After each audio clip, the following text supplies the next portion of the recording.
आशिक गरीब। बहुत बहुत दिन पहले की बात है। तिफलिस नगर में कोई एक धनी तुरुक रहता था। अल्लाह ने उसका घर खूब सोने से पाट दिया था, लेकिन इस ढेर सारे सोने से भी ज्यादा प्यारी एक चीज उसके पास थी। वह चीज थी उसकी अपनी लड़की मगुल मागरी।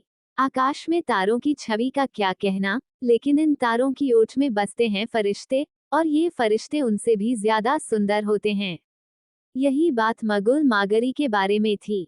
तिफलिस की सारी सुंदरियां उसके आगे पानी भरती थीं।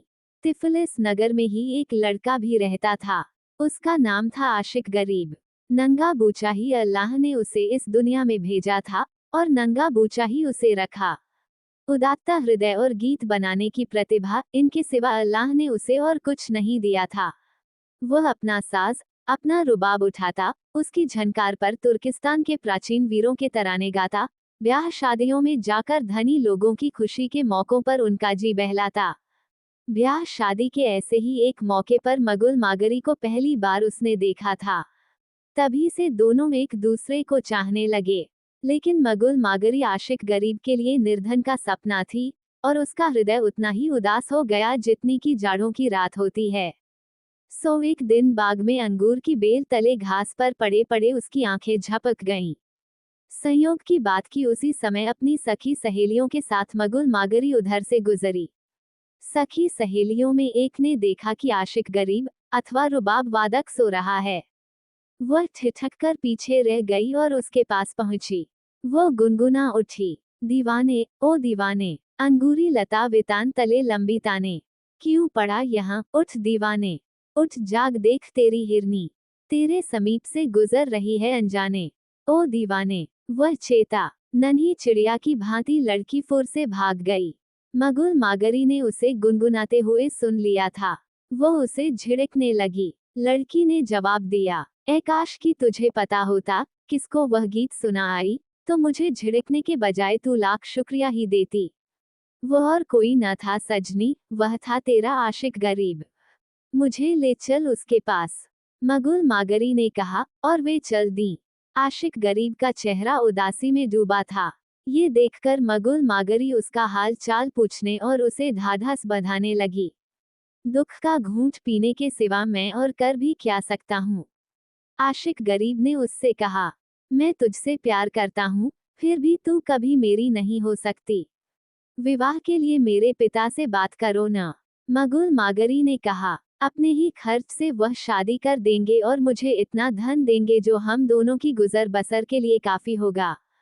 कहती तो तू ठीक है, उसने जवाब दिया। अपनी लड़की की खुशहाली के लिए अयाकागा कोई कोताही नहीं करेंगे। लेकिन कौन जाने आगे चलकर कहीं तेरे मन में ये गुमान पैदा न हो जाए कि मेरे पास निज का कुछ नहीं था, और जो कुछ भी है वह सब तेरी बदौलत है। नहीं, मेरी प्यारी मगुल मागरी, मैंने तो अपनी रूह को एक फर्ज सौंप दिया है। मैं प्रतिज्ञा करता हूँ कि 7 साल तक मैं दुनिया की खाक छानूंगा, या तो धन दौलत जमा करूंगा या दूर किसी जंगल में खत्म हो जाऊंगा। अगर तुझे यह मंजूर हो तो इस अवधि के बीत जाने पर तू मेरी हो जाएगी। वह राजी हो गई, लेकिन उसने ये जरूर कहा कि अगर वह नियत तिथि को नहीं लौटा तो वह कुर्दुश बे की बीवी हो जाएगी, जो कि एक मुद्दत से उसकी मोहब्बत तलब कर रहा है। आशिक गरीब अपनी माँ के पास पहुंचा। माँ से उसने आशीर्वाद लिया। अपनी छोटी बहन का उसने मुंह चूमा। कंधे पर एक थैला डाला, हाथ में दरवेशों वाली लाठी संभाली और तिफलिस नगर से चल पड़ा। और तभी एक घुड़सवार लपकता हुआ आया। आशिक गरीब ने उस पर नजर डाली। देखा, ये तो कुर्दुश बे है। दुआ है कि तुम्हारी यात्रा मजे से बीते, बे ने दूर से ही चिल्ला कर कहा। चाहे जो भी तेरी मंजिल हो मुसाफिर, मैं तुम्हारा साथ दूंगा। आशिक ऐसा साथी पाकर कोई ज्यादा खुश नहीं हुआ, लेकिन वह करता भी क्या, लाचार था। बहुत समय तक दोनों साथ साथ चलते रहे। अंत में ऐसी जगह पहुंचे जहां एक नदी उनका रास्ता काटती थी। नदी के उस पार जाने के लिए न तो वहां कोई पुल था, और न नदी की धार ही कहीं इतनी छिछली थी जहां उसे पैदल पार किया जा सके। तैरकर पहले तुम इसे पार करो, कुर्दुश बे ने कहा, और पीछे पीछे मैं भी आता हूँ। आशिक गरीब ने अपने कपड़े उतारकर अलग फेंक दिए और तैर चला। पार पहुंचने पर उसने मुड़कर जो देखा तो चिल्ला उठा, ए अल्लाह, ये कैसी मुसीबत है। उसने देखा कि कुर्दूश बे उसके कपड़ों को समेटकर तिफिलिस की ओर लपका जा रहा है। उड़ती धूल की एक हवाई लीक के सिवा उसके पीछे और कुछ नजर नहीं आता था। ऐसा मालूम होता था मानो कोई सांप समतल भूमि पर सरसराता हुआ भागा जा रहा हो। कुर्दूश बे ने तिफिलिस पहुंचकर ही अपना घोड़ा रोका और आशिक गरीब के कपड़े लिए उसकी माँ के पास पहुंचा। बोला, तेरा बेटा एक गहरी नदी में डूबकर मर गया है। ये रहे उसके कपड़े। माँ पर दुख का ऐसा पहाड़ टूटा कि कहा नहीं जाता। वो अपने बेटे के कपड़ों पर गिर पड़ी और फफोले डालने वाले गरम गरम आंसू बहाने लगी। इसके बाद आशिक के कपड़ों को लेकर वह अपनी भावी पुत्र वधू के पास पहुंची। मेरा लड़का डूबकर मर गया, उसने कहा। उसके ये कपड़े कुर्दूश बे लौटा लाया है। तुझे अब पूरी छूट है। मगुल मागरी मुस्कुराई। तुम भी कैसी बात पर यकीन करती हो? उसने जवाब दिया, ये सब कुर्दूश बे की मंगड़ंत है। जब तक 7 साल पूरे नहीं हो जाते, मैं किसी को भी अपना पति नहीं बना सकती। ये कहकर दीवार पर लटकी बांसुरी उतार कोमल स्वरों में आशिक गरीब के प्रिय गीत की धुन बजाने लगी। इधर हमारा मुसाफिर नंगे पांव और नंगे बदन एक गांव में पहुंचा। गांव के भले लोगों ने उसे कपड़े दिए, खाना दिया। बदले में उनकी मेहरबानी का ऋण चुकाने के लिए उसने उन्हें कुछ जादू भरे गीत सुनाए। इस प्रकार वह एक गांव से दूसरे गांव, एक नगर से दूसरे नगर आगे बढ़ता गया और दूर दूर तक उसका नाम फैल गया। अंत में घूमते घूमते वह खलाफ नगर में पहुंचा। सदा की भांति एक कहवाखाने में उसने पैर रखा और साज मांगकर गाना शुरू कर दिया। संयोग की बात, खलाफ नगर में उन दिनों कोई पाशा राज करता था। वह गायकों का बहुत शौकीन था। उसके पहले कितने ही गायक उसके सामने आए, लेकिन उसके मन कोई न चढ़ा। उसके नौकर गायकों की खोज में सारे नगर की धूल छानते छानते थक चुके थे। तभी अचानक कहवाखाने के पास से गुजरते समय उनके कानों में एक जादू भरी आवाज सुनाई दी। लपककर वे भीतर पहुंचे। चल हमारे साथ हमारे पाशा के पास, उन्होंने चिल्ला कर कहा। नहीं तो इनकार करने पर तुझे अपने सिर से हाथ धोना पड़ेगा। मैं ठहरा आजाद आदमी। तिफिलिस मेरा घर है और मुसाफिरी मेरा रोजमर्रा, उसने उन्हें बताया। जी करेगा तो जाऊंगा, नहीं तो नहीं। गाता जरूर हूँ, पर तभी जब जी में आता है। और तुम्हारा पाशा मेरा कोई मालिक नहीं होता। लेकिन इस सब के बावजूद उन्होंने जबरदस्ती उसे पकड़ लिया और पाशा के सामने ले गए। पाशा ने मांग की। गाओ। आशिक गरीब ने गाना शुरू किया। और उसका ये गीत क्या था? मगुल मागरी के रूप का तराना था। गर्वीले पाशा को गीत इतना पसंद आया कि उसने आशिक गरीब को अपने दरबार में रख लिया। सोने और चांदी की उस पर वर्षा हुई। एक से एक बढ़िया और लकदक कपड़ों से वह सज गया।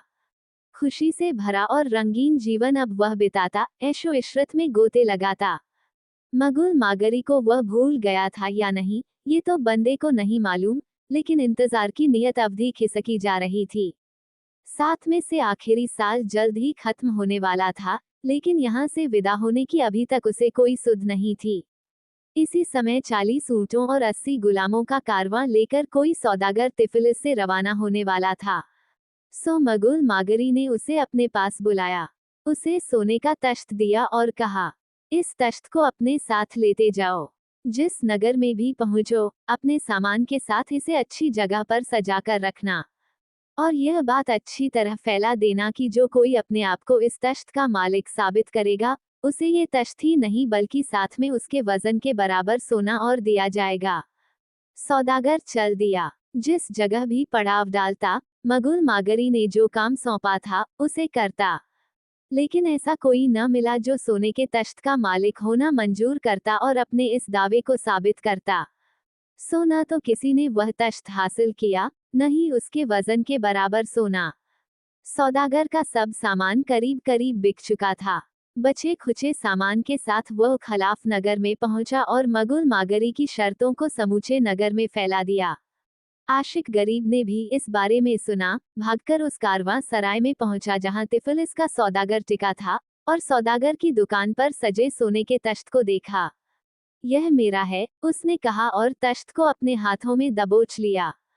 बेशक तेरा ही है, सौदागर ने कहा, कारण कि मैंने तुझे पहचान लिया है, आशिक गरीब। अब जल्दी से जल्दी तिफलिस पहुंचो। मगुल मागरी ने तुझे ये कहा था कि नियत अवधि खत्म हो रही है, और अगर तुम ठीक समय पर वहां मौजूद न हुए तो वह दूसरे से शादी कर लेगी। आशिक गरीब ने निराशा से अपना सिर पकड़ लिया। उसके भाग्य का फैसला करने वाली घड़ी में ले देकर अब 3 दिन रह गए थे। फिर भी एक घोड़े पर वह सवार हुआ, साथ में एक थैली ली जिसमें सोने के सिक्के भरे थे, और घोड़े की जान की परवाह न कर भरपूर तेजी से उसे दौड़ा दिया। आखिर वही हुआ जो होना था। उसके घोड़े ने ठोकर खाए और बदहवास होकर अर्जनीन और अर्जरूम के बीच अर्जाइगन के पहाड़ों में ढेर हो गया।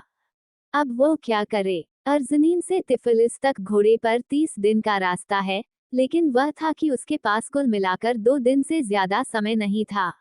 अल्लाह कादिर मुतलक, हे सर्वशक्तिमान परमात्मा, वह चीख उठा, अगर तूने इस समय मेरी सहायता न की तो इस दुनिया में सिवा अंधकार के मेरे लिए और कुछ नहीं रह जाएगा।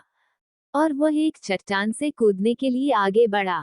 तभी अकस्मात उसकी नजर नीचे सफेद घोड़े पर सवार एक आदमी पर पड़ी, और उसने सुना, ए उगलान युवक, यह क्या करता है तू? मैं मरना चाहता हूँ, आशिक ने जवाब दिया। अगर ऐसा ही है तो नीचे आ, मैं खुद तेरा काम तमाम कर दूंगा। आशिक गरीब जैसे तैसे धलुवान पर से रेंगता हुआ नीचे पहुंचा। मेरे पीछे पीछे चला आ, घुड़सवार ने भयावनी आवाज में कहा। लेकिन मैं तेरे पीछे पीछे कैसे चल सकता हूँ? आशिक ने कहा। तेरा घोड़ा हवा की रफ्तार से चलता है, और मैं थैले के बोझ से दबा हूँ। सच कहता है तू? अपना थैला मेरी काठी से लटका दे और खुद पीछे पीछे चला आ। लेकिन आशिक गरीब पूरे कस बल के साथ दौड़ लगाने पर भी पिछड़ा ही रहा। अरे ये क्या, तू पिछड़ क्यों रहा है? घुड़सवार ने पूछा। लेकिन मैं तेरा साथ दे भी कैसे सकता हूँ? तेरे घोड़े की चाल मन के वेग से भी ज्यादा तेज है, और मैं थककर चूर चूर हो गया हूँ। सच कहता है तू? ऐसा कर, मेरे पीछे घोड़े पर सवार हो जा, और एकदम सच सच बता कि तुझे जाना कहाँ है। ओह, किसी तरह अर्जरूम पहुंच जाऊं, यही मेरे लिए बहुत बड़ी बात होगी, आशिक गरीब ने जवाब दिया। अच्छा तो अपनी आंखें बंद कर ले। आशिक गरीब ने अपनी आंखें बंद कर ली। अब आंखें खोल ले, घुड़सवार ने कहा। आशिक गरीब ने आंखें खोली और देखा, सामने अर्जरूम की सफेद दीवारें नजर आ रही थीं, और उसकी मीनारें चमचमा रही थीं। मुझसे कसूर हुआ आगा बड़े भाई साहब, आशिक ने कहा। मैंने गलती की, असल में मुझे काज जाना था। निकली न वही बात, घुड़सवार ने कहा। मैंने तुझे पहले ही चेता दिया था कि एकदम सच सच बताना। जो हो, अपनी आंखें बंद कर ले। हाँ, अब खोल ले। आशिक गरीब को खुद अपनी चेतना पर, और इस बात पर कि वो अपनी आंखों के सामने काज को ही देख रहा है, यकीन नहीं हुआ। घुटनों के बल गिरकर बोला, कसूर हुआ आगा, तेरे इस आशिक गरीब से तेहरा गुनाह हुआ। लेकिन तू तो जानता ही है कि जो आदमी सुबह सवेरे झूठ बोलने का मंसूबा बांधता है, उसे सांझ को भी झूठ बोलना पड़ता है। सच तो यह है कि मुझे तिफिलिस पहुंचना है। तू भी कैसा झूठा है? घुड़सवार ने झुंझला कर कहा। लेकिन किया भी क्या जाए, सो मैं तुझे माफ करता हूँ। हाँ तो अपनी आंखें बंद कर ले। अब खोल। 1 मिनट रुककर उसने कहा।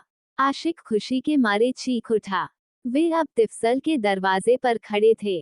सच्चे दिल से आशिक ने शुक्रिया अदा किया, और काठी पर से अपना थैला उतारते हुए घुड़सवार से बोला, तेरा कर्तव्य महान है, आगा। लेकिन मेरे लिए उससे भी महान एक काम और कर दे। अगर मैं किसी से यह कहूंगा कि अर्जनीन से तिफिलिस तक का रास्ता 1 दिन में मैंने पार किया है तो कोई मेरा यकीन नहीं करेगा। सो मुझे कोई ऐसी चीज दे जिससे मैं ये साबित कर सकूं। घुड़सवार ने मुस्कुराकर कहा। झुककर मेरे घोड़े के खुर तले की मिट्टी मुट्ठी भर उठा ले, और उसे अपने लबादे तले दामन में छिपा रख। अगर कोई तेरे शब्दों की सच्चाई पर शक करे तो उससे कहकर ऐसी अंधी को बुलवा ले जिसे 7 साल से कुछ भी सूझता न हो, उसकी आंखों पर इस मिट्टी का लेप कर दे, और वो देखने लगेगी। आशिक गरीब ने सफेद घोड़े के खुर तले की मिट्टी एक मुट्ठी उठा ली।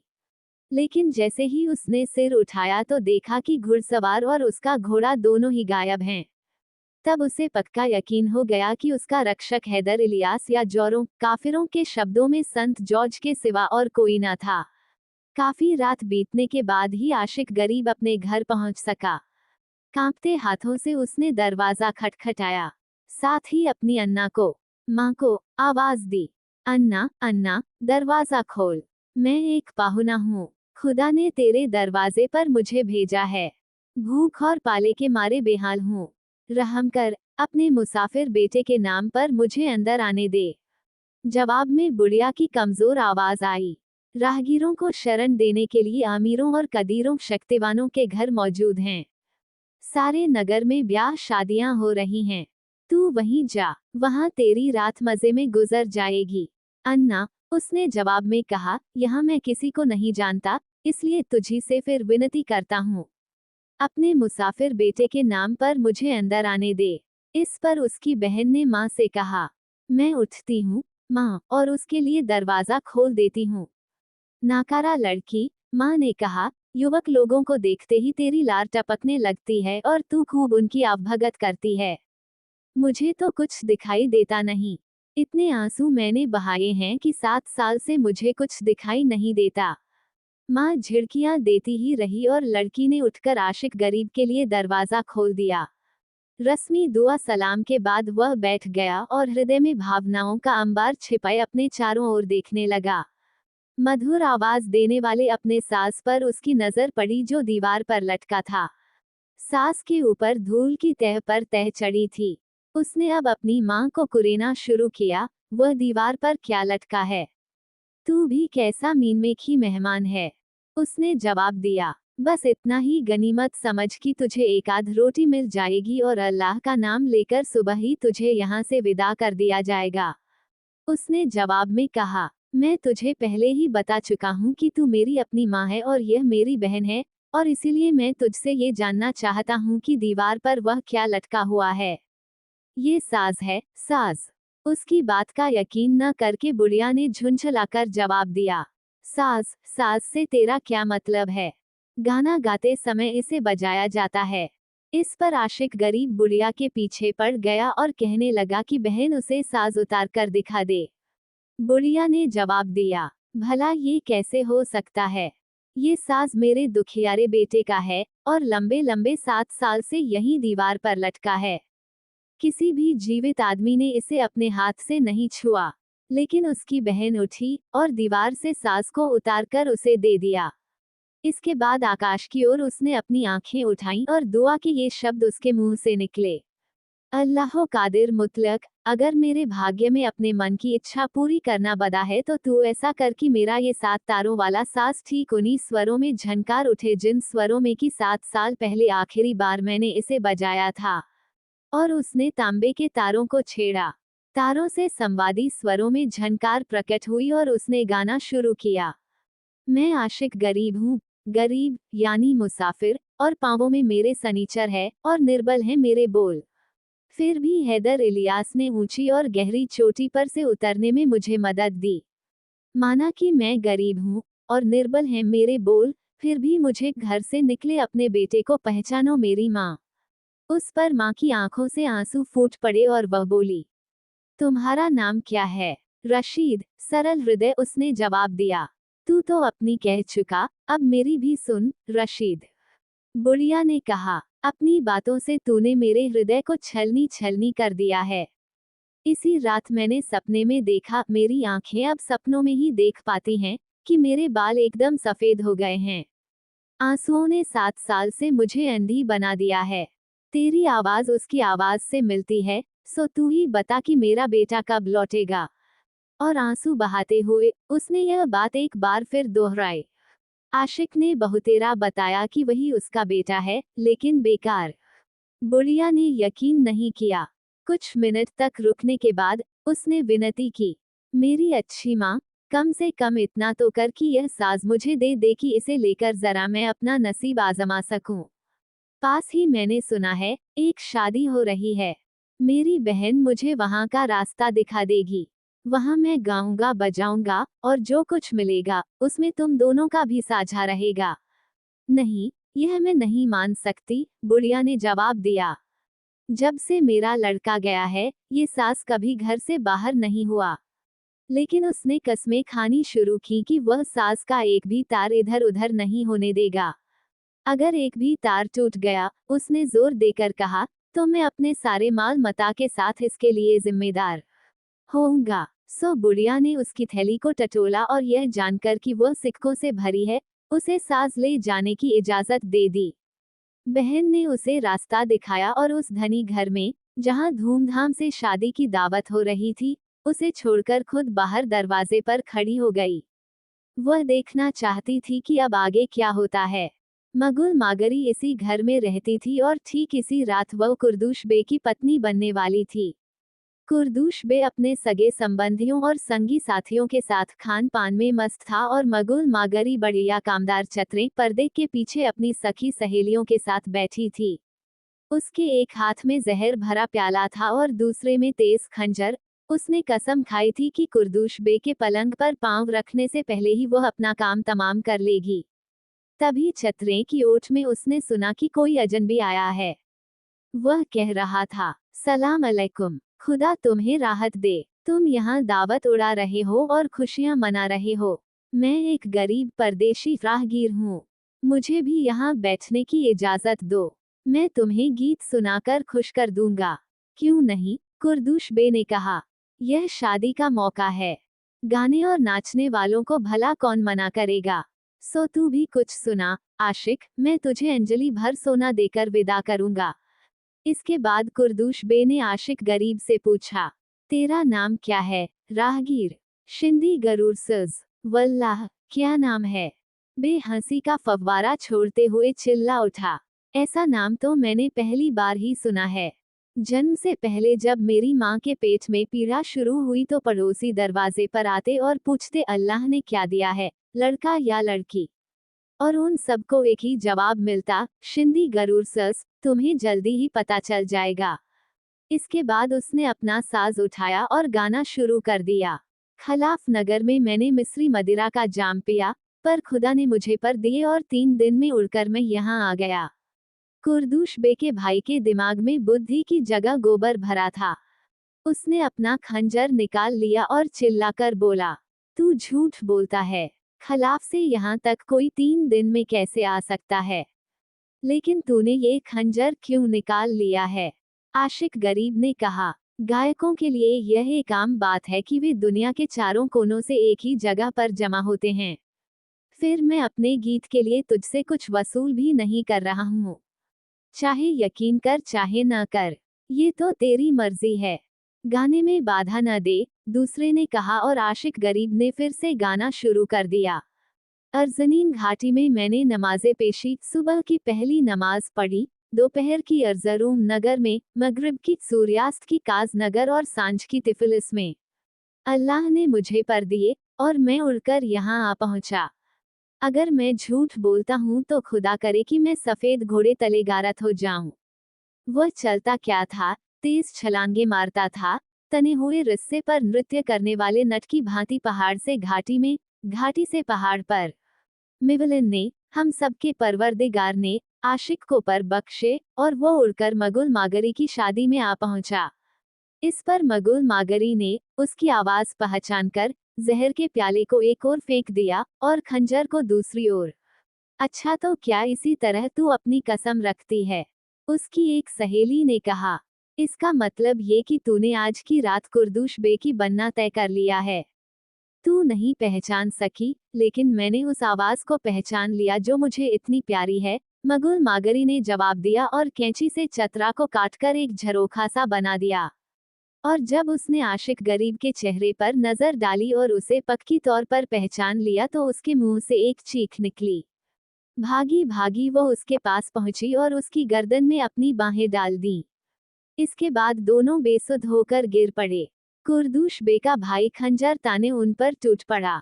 वह दोनों को मार डालना चाहता था, लेकिन कुर्दूश बे ने उसे रोकते हुए कहा, गुस्सा ठंडा कर और याद रख कि जन्म के समय इंसान के भाग्य में जो कुछ लिख दिया जाता है, उससे कभी छुटकारा नहीं मिलता। होश आने पर मगुल मागरी लाज के मारे लाल हो गई, हाथों से उसने अपना मुंह छिपा लिया और पर्दे के पीछे ओझल हो गई। अब बेला शक हर कोई देख सकता है कि तू आशिक गरीब है, दूल्हे ने कहा, लेकिन ये तो बता कि इतने थोड़े समय में इतने बड़े रास्ते को तूने पार कैसे किया। सच्चाई के सबूत में आशिक गरीब ने कहा, मेरी तलवार चट्टान को भी काट डालेगी। और अगर मैं झूठा हूं तो खुदा करे मेरी गर्दन बाल से भी ज्यादा पतली हो जाए। लेकिन सबसे अच्छा तो यह है कि मेरे सामने किसी ऐसी अंधी को ला जिसने 7 साल से सूरज की रोशनी न देखी हो, और मैं उसकी आंखों की जोत लौटा दूंगा। आशिक गरीब की बहन, जो बाहर दरवाजे के पास खड़ी थी, ये सुनते ही भागी हुई अपनी माँ के पास गई। माँ, उसने चिल्लाकर कहा, वह सचमुच मेरा भाई और दरअसल तेरा बेटा आशिक गरीब है। इसके बाद वह अपनी माँ का हाथ पकड़कर उसे वहां ले आई जहां दावत हो रही थी। आशिक गरीब ने अपने लबादे के भीतर से वह मिट्टी निकाली, उसे पानी में घोलकर अपनी माँ की आंखों पर लेप दिया और लेपते हुए बोला, तुम सब लोगों के सामने अब ये जाहिर हो जाएगा कि हैदर इलियास कितना महान है और कादिर है। मिट्टी लेपते ही उसकी माँ ने आंखें खोली और देखा कि उसकी आंखों की जोत लौट आई है। इसके बाद किसी के हृदय में उसके सच्चा होने में संदेह नहीं रहा, और कुर्दुश बे ने मगुल मागरी को, जिसके सौंदर्य का बखान करना मुश्किल है, अपने दावे से मुक्त कर दिया। इस पर खुशी से छलछलाते आशिक गरीब ने उससे कहा, सुनो कुर्दुश बे, मैं तेरी भी तसल्ली करूंगा। मेरी बहन उस दुल्हन से किसी तरह भी घटकर नहीं है जिससे कि तेरा ब्याह होने वाला था। मैं अब अमीर हूँ, सो वह भी चांदी सोने से उतनी ही लदी होगी जितनी की मगुल मागरी। सो तू उसे स्वीकार कर और खुदा तुम दोनों को भी उतनी ही खुशी दे जितनी की मुझे अपनी मगुल मागरी को पाकर हुई है।